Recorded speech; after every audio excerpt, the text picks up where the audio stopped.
J'ai rencontré à peu près 140 chercheurs et producteurs, techniciens. Et ça m'a pris à peu près 2 ans d'enquête. Voilà.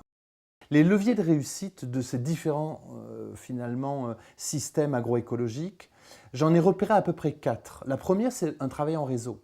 Il y a une auto-organisation très précieuse de ce monde agricole, de ces pionniers. La deuxième chose qui va de pair, c'est que vous ne pouvez pas imaginer qu'on arrive du jour au lendemain à réussir ce tournant sans expérimentation.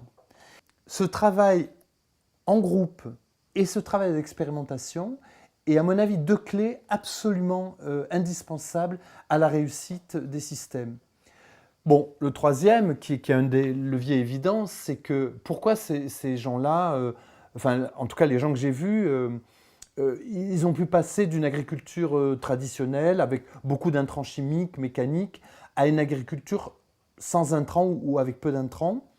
C'est parce qu'ils cherchaient avant tout à réduire leurs coûts de production.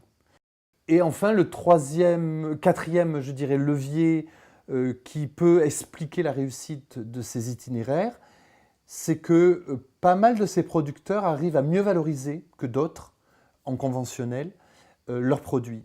Soit parce qu'ils ont un label, et je pense au label AB, et il y a une différence de prix que tout le monde connaît, soit parce que, par exemple, ils s'inscrivent dans des circuits courts, avec moins d'intermédiaires, et donc ils arrivent à mieux vendre, et leur prix de vente est meilleur, quoi. L'intérêt que je trouve dans le réseau Demain la Terre, c'est cette volonté d'articuler la défense de l'environnement, on va dire, dans les agrosystèmes, et la préservation du bien-être social et économique de nos producteurs. Ça, je pense que c'est un triptyque, environnement, social, économie, absolument clé et à défendre.